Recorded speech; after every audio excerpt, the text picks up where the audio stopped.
You ask Tiger to solve.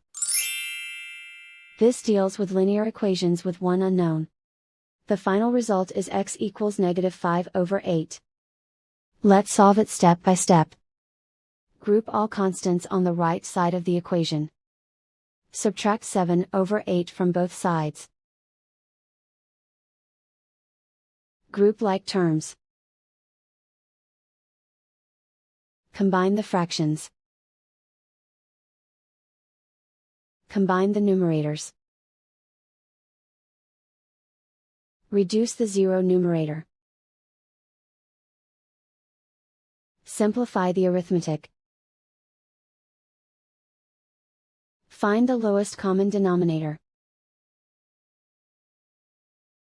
Multiply the denominators. Multiply the numerators. Combine the fractions.